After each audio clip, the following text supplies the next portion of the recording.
Yes बच्चा, तो आज हम लोग स्टार्ट करने जा रहे हैं अपना चैप्टर 4। ठीक है, चैप्टर 4 हम लोग स्टार्ट करने जा रहे हैं बच्चे, हमारी 9th क्लास का, दैट इज चैप्टर नंबर 4। ठीक है, उसका नाम है स्ट्रक्चर ऑफ एटम। जैसा कि आप सभी को पता है बच्चा, स्ट्रक्चर ऑफ एटम के अंदर हम लोग क्या सीखते हैं, हमारा जो एटम है उसके जो स्ट्रक्चर को फाइंड करने के लिए किसने क्या क्या मेहनत की, क्या क्या हम लोगों को बताया, क्या क्या थियोरीज आई, कौन कौन से लॉज आए, हम सब वो सब स्टडी करते हैं यहाँ पर। ठीक है, तो सबसे पहले हमें जो यहाँ पर चीज पढ़नी है अपने इस चैप्टर के अंदर, वो है हमारे एटॉमिक मॉडल्स। हमारे 3 ऐसे फेमस साइंटिस्ट आए थे जिन्होंने एटॉमिक यानी कि एटम के मॉडल्स दिए थे, और 3 एटम्स के, यानी सॉरी नॉट 3 एटम्स, मतलब 3 मॉडल्स दिए थे एटम्स के। ठीक है, जिनमें से फर्स्ट मॉडल जो हम पढ़ते हैं वो पढ़ते हैं जे थॉमसन साइंटिस्ट का। ठीक है, सेकंड मॉडल जो हम लोग पढ़ते हैं वो पढ़ते हैं रदरफोर्ड का। ओके, और जो थर्ड मॉडल हम लोग पढ़ेंगे या पढ़ते हैं दैट इज नील बोहर का। ठीक है, ये 3 मॉडल्स हम लोग स्टडी करेंगे वन बाय वन इस चैप्टर के अंदर, and which are very very important for all of you to know. जैसे कि हम पहले भी पढ़ चुके हैं, फिर भी हम लोगों को ये रिवाइज करना है। ठीक है, तो हम लोग जो सबसे पहले अब चैप्टर्स में सबसे पहले टॉपिक जो स्टार्ट करने जा रहे हैं वो है आपका जे थॉमसन मॉडल। ठीक है, या उससे पहले अगर मैं बात करूं एटम की कि व्हाट इज एटम। ठीक है, एटम की अगर हम बात करते हैं तो एटम के बारे में आपको सबसे पहले किसने बताया था, जॉन डाल्टन ने बताया था। इन्होंने कहा था कि जो एटम है that is spherical in nature. ठीक है, जो हमें पता है that is correct, atom is spherical in nature. ठीक है, फिर इन्होंने कहा कि एटम के अंदर जो भी चीजें होती हैं, ठीक है, जो भी चीजें होती हैं वो सब इस एटम को इलेक्ट्रिकली न्यूट्रल बनाती हैं। ठीक है, इलेक्ट्रिकली न्यूट्रल का मतलब है कि जो एटम है उस पर कोई चार्ज नहीं होता। ठीक है, यानी कि जितने प्लस चार्ज होते हैं उतने ही नेगेटिव चार्ज होते हैं, ये हमें बताया गया था। कुछ बातें और बताई गई थी कि जो एटम है वो डिविजिबल है, यानी कि एटम को आप डिवाइड कर सकते हो, यानी कि इस एटम को आप और ब्रेक कर सकते हो। हमें ये बताया गया था कि आप इसके और पार्ट्स कर सकते हो। ठीक है, और हमें क्या बताया गया था, और हमें ये बताया गया था कि जो एटम है that is smallest particle in this world और इन दिस यूनिवर्स, सबसे छोटा पार्टिकल है, हमें ये बताया गया था। ठीक है, ये थी जॉन डाल्टन की बातें। हम लोगों ने देखा कि कुछ चीजें गलत थी, कुछ चीजें सही थी, हमने वो सीखते हुए हम लोग आगे बढ़े। ठीक है, जिसके कंक्लूजन पे सबसे पहले हम जो पढ़ते हैं that is your J Thomson atomic model. इन्होंने क्या कहा, इन सब बातों को ध्यान में रखते हुए थॉमसन मॉडल, इन्होंने ये बात को ध्यान में रखा बच्चा, इन्होंने कहा कि जो आपका एटम होता है, इन्होंने एक एग्जाम्पल लिया। सबसे पहली बात इन्होंने एग्जाम्पल लिया वाटरमेलन का। ठीक है, वाटरमेलन आपको पता है it is spherical in shape, तो इसलिए वाटरमेलन को सिलेक्ट किया गया। इन्होंने कहा कि वाटरमेलन के अंदर जो आपका रेड कलर का पार्ट होता है ना, जिसे हम लोग खाते हैं, जो हमें बड़ा पसंद आता है, ये जो रेड कलर का पार्ट है, इन्होंने कहा वो उसको आप प्रोटॉन एज्यूम कर लीजिए। यानी कि वाटरमेलन जैसे कि एक एटम होता है स्फेरिकल इन शेप, उसमें जो रेड पार्ट आपका भरा हुआ है, ठीक है, वो प्रोटॉन है, यानी कि किसी भी एटम के अंदर प्रोटॉन्स ही भरे हुए होते हैं, उन्होंने ये कहा। ठीक है, चलिए, फिर इन्होंने ये कहा कि जैसे कि आपको वाटरमेलन के अंदर इस रेड कलर के पार्ट में कुछ ब्लैक कलर के सीड दिखाई देते हैं, है ना, जगह जगह आपको कुछ ब्लैक कलर के सीड दिखाई देते हैं। तो जो ब्लैक कलर के सीड आपको दिखाई देते हैं ना बच्चा, इन्होंने कहा कि ये ब्लैक कलर के सीड एटम के अंदर एक इलेक्ट्रॉन की तरह होते हैं, जो कि इस प्रोटॉन के अंदर इम्बेडेड होते हैं। इम्बेडेड का क्या मतलब है कि वो धसे हुए यानी कि घुसे हुए होते हैं, इम्बेडेड होने का मतलब ये होता है। तो थॉमसन के अकॉर्डिंग जो एक एटम है, उस एटम के अंदर स्फेरिकल शेप तो है, उस एटम के अंदर सारी जगह पर प्रोटॉन भरे हुए हैं, और इन प्रोटॉन्स के अंदर इलेक्ट्रॉन्स फंसे हुए हैं। किसके अकॉर्डिंग, थॉमसन के अकॉर्डिंग इन्होंने ये बोला। इनका बस इतना सा ही मॉडल था। ठीक है, इसके अलावा उन्होंने कुछ नहीं बोला। चलिए, लेकिन हमें आज पता है कि ये बातें सच नहीं है, है ना।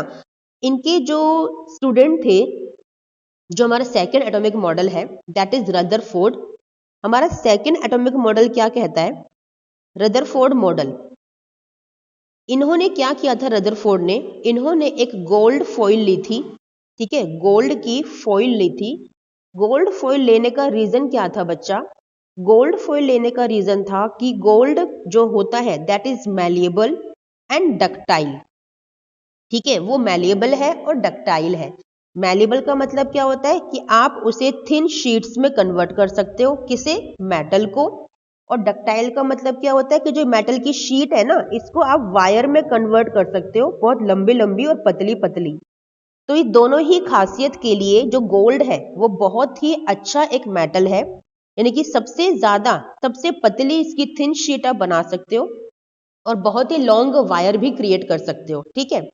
तो इन्होंने जो ये गोल्ड फॉइल था ना, इसको मैं आपको जूम करके दिखाऊंगी कि गोल्ड फॉइल में जो एक एक एटम है, एक एक एटम, जो एक एक एटम है वो अलग अलग दिख रहा था। क्यों? क्योंकि जो गोल्ड की जो फॉइल है ना, जो गोल्ड मेटल है, वो अपने आप को बिल्कुल एक अलग अलग एटम को उसमें अलग अलग कर सकता है, ठीक है।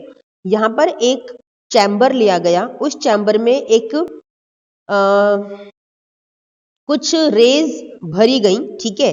किस मेटल की? या मेटल कहोगे तो किसकी भरी गई? आपकी हीलियम गैस की भरी गई। मेटल तो खैर नहीं है ये, it is an inert gas, ठीक है। हीलियम का एटॉमिक नंबर 2 होता है और एटॉमिक मास होता है 4, यानी कि इसके पास नंबर ऑफ प्रोटॉन्स 2 होते हैं, नंबर ऑफ इलेक्ट्रॉन्स भी 2 ही होते हैं। तो यहाँ से इलेक्ट्रॉन्स को निकाल दिया गया, यानी कि हीलियम पर जो +2 चार्ज है वो लाया गया, यानी कि यहां पर इसको, किसको? रदरफोर्ड को ऐसा कोई एलिमेंट चाहिए था जिस पर कोई प्लस चार्ज हो, ठीक है, इन्होंने क्रिएट कर लिया। अब जब इस प्लस चार्ज वाले पार्टिकल की रेज को जब डाला गया, ठीक है, जब डाला गया किसके ऊपर? गोल्ड के एटम के ऊपर जब डाला गया, तो क्या पाया गया कि बहुत सारी रेज तो ऐसे ही स्ट्रेट निकल गई, यहां पर एटम के बाहर को निकल कर आ गई बहुत सारी रेज, ठीक है। एक तो ऑब्जर्वेशन ये पाई गई। सेकंड ऑब्जर्वेशन क्या पाई गई कि कुछ रेज यहां सेंटर में आते ही स्मॉल एंगल से डिफ्लेक्ट कर रहे थे, स्मॉल एंगल से डिफ्लेक्ट कर रहे थे, ठीक है, ऐसे करके यहां से डिफ्लेक्ट कर गए, ठीक है, सेंटर में आकर।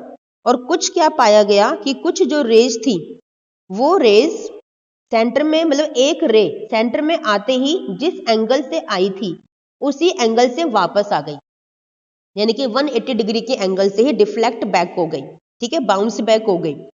तो ये 3 ऑब्जर्वेशंस थी।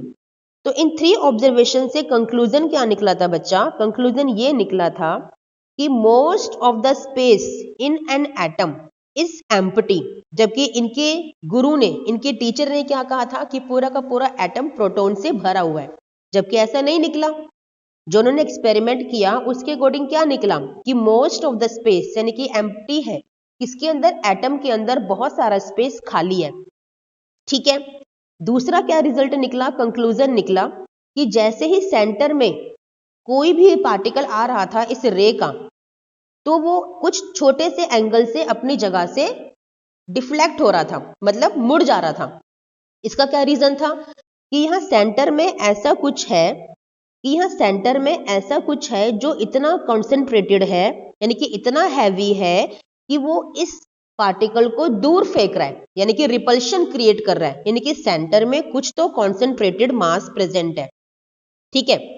थर्ड क्या ऑब्जर्वेशन थी कि एक पार्टिकल जिस एंगल से गया था उसी एंगल से वापस आ गया, यानी कि यहां पर इतना कुछ हैवी है कि इस पार्टिकल का जो मास है वो कम है इस सेंटर में जो चीज है उससे। तो यानी क्या पाया गया कि सेंटर में बहुत कुछ ऐसा है जो कि कॉन्सेंट्रेटेड मास के साथ बैठा हुआ है और हैवी है, ठीक है ना। तो ये चीजें पता चल गई, कंक्लूजन पता चले।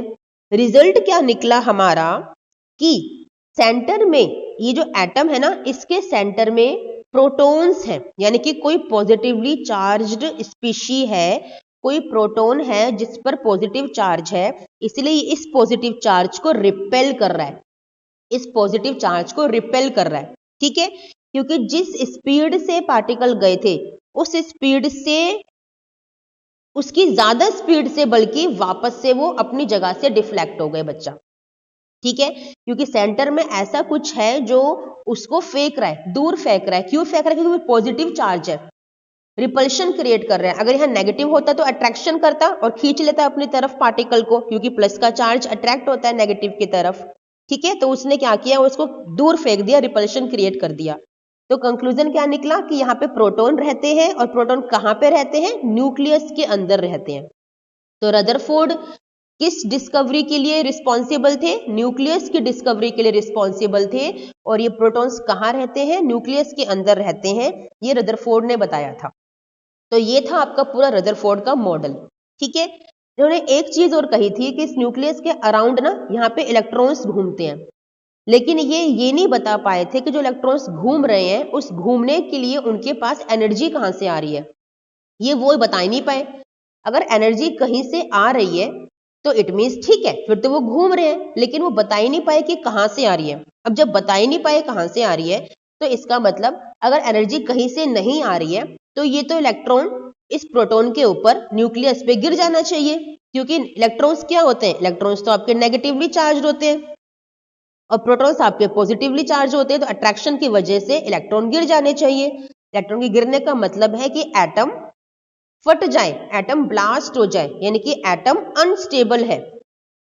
तो रदरफोर्ड एटम की स्टेबिलिटी को नहीं बता पाए थे।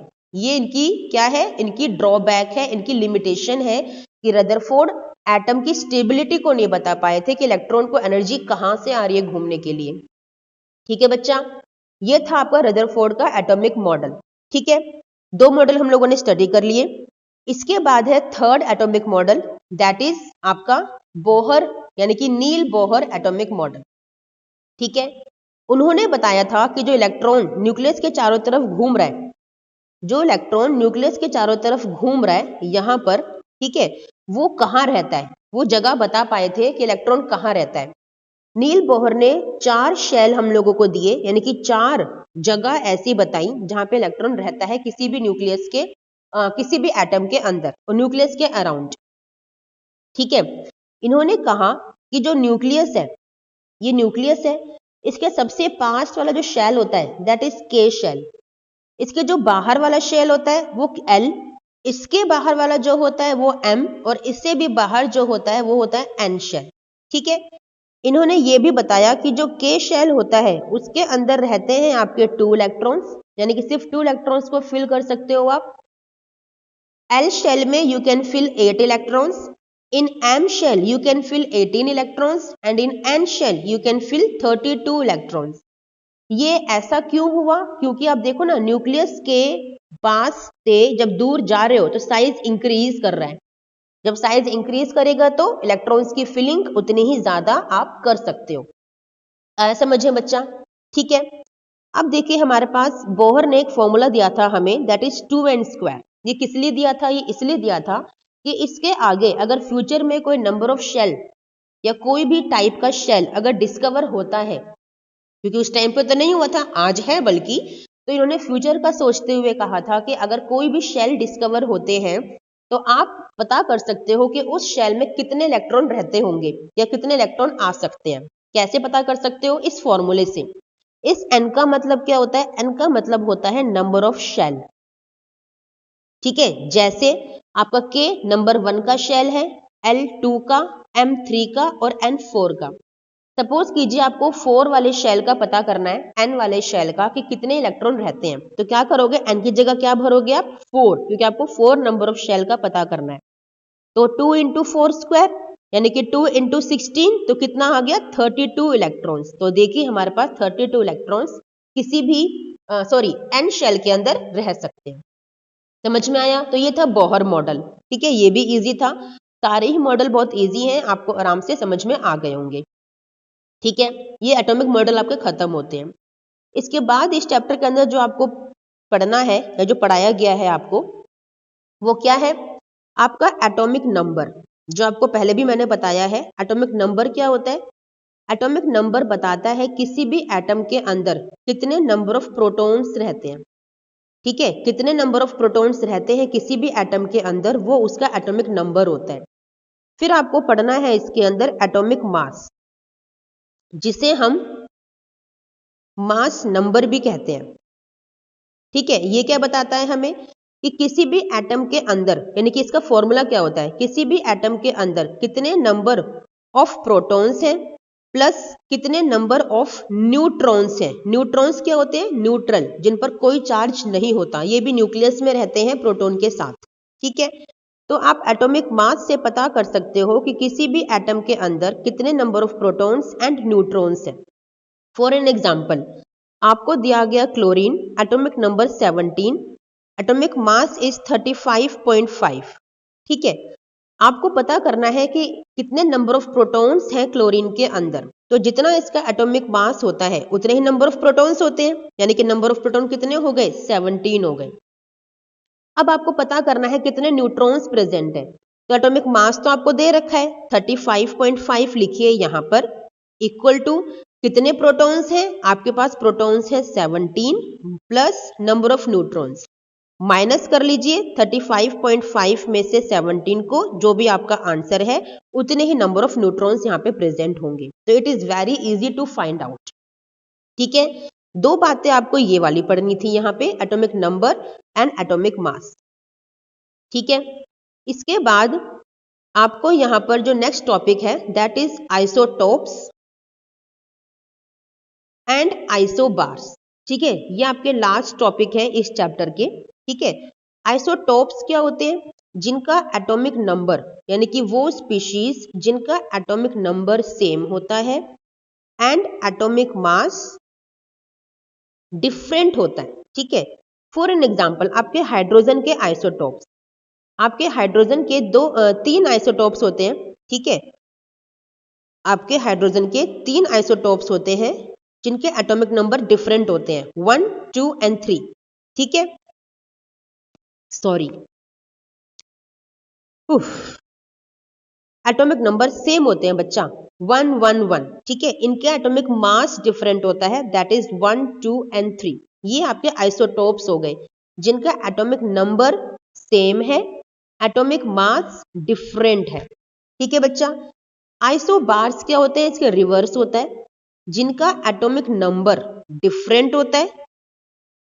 ठीक है, एंड एटॉमिक मास सेम होता है। ठीक है, for an example, argon and calcium, atomic number is 20, atomic number is 18 and atomic number is 20। देखो एटॉमिक नंबर डिफरेंट हो गया। ठीक है, एटॉमिक मास सेम होगा, इसका होता है 40 और इसका भी होता है 40। तो इस तरह से हम लोगों ने निकाल लिया क्या, आइसोबार। ठीक है बच्चा, समझ में आया। तो ये हैं आपके आइसोटोप्स और ये हैं आपके आइसोबार्स। फिर से रिपीट कर रही हूं, आइसोटोप्स क्या होते हैं, जिनका एटॉमिक नंबर जो यहाँ पे नीचे लिखा जाता है वो एटॉमिक नंबर आपका सेम होता है, और एटॉमिक मास जो ऊपर लिखा जाता है वो डिफरेंट होता है। ठीक है, इसको हम लोग बोलते हैं प्रोटियम, इस 1H2 को बोलते हैं ड्यूटीरियम। ये आपका रेडियो एक्टिव इंटीग्रेशन जो रिएक्शंस होते हैं उनमें यूज होता है as a fuel. And 1H3 इसे बोला जाता है ट्राइटियम या ट्रीटियम, जो आप बोलना चाहें। ठीक है, इसको H से डिनोट करते हैं, जो आपके पीरियोडिक टेबल के अंदर लिखा जाता है 1H1 का। ठीक है, हाइड्रोजन, इसे D से डिनोट करते हैं और इसे T से डिनोट करते हैं। ठीक है, तो ये हैं आपके आइसोटोप्स किसके, हाइड्रोजन के। और भी होते हैं कार्बन के, क्लोरीन के, बट आप एक ही एग्जांपल लर्न करके रखिए, इंपॉर्टेंट आपके लिए वही है। ज्यादा चीजें याद करोगे तो एक भी भूल जाओगे। ठीक है, आइसोबार्स क्या होते हैं, जिनका एटॉमिक नंबर देखिए डिफरेंट है और एटॉमिक मास आपका सेम है। ठीक है, ये होते हैं आपके आइसोबार्स, क्योंकि एलिमेंट आपका डिफरेंट होगा ना बच्चा। जब एटॉमिक नंबर डिफरेंट है इसका मतलब एलिमेंट डिफरेंट होगा। मैंने बताया था कि एटॉमिक नंबर हर एलिमेंट का यूनिक होता है। यूनिक इन द सेंस, जैसे आप सभी बच्चों के क्लास में रोल नंबर अलग होंगे। ठीक है, तो रोल नंबर जैसे आपके डिफरेंट आपको असाइन किए जाते हैं, कभी भी रोल नंबर किसी भी बच्चे का सेम नहीं होगा। नाम सेम हो सकते हैं, सरनेम आपके सेम हो सकते हैं, but roll number will be different. वो कभी भी रोल नंबर एक क्लास में किसी भी दो बच्चे का सेम नहीं हो सकता। सिमिलरली पूरी पीरियोडिक टेबल में एटॉमिक नंबर सभी का डिफरेंट होता है। तो अगर एटॉमिक नंबर डिफरेंट है तो मतलब वो एलिमेंट ही डिफरेंट है, वो बंदा, वो स्पीशी ही डिफरेंट है। ठीक है, समझ में आ गया बच्चा? तो यहाँ पे चैप्टर हमारा एंड होता है। ठीक है, हम लोगों ने इसकी रिवीजन कर ली है बहुत अच्छे से बच्चा। ठीक है।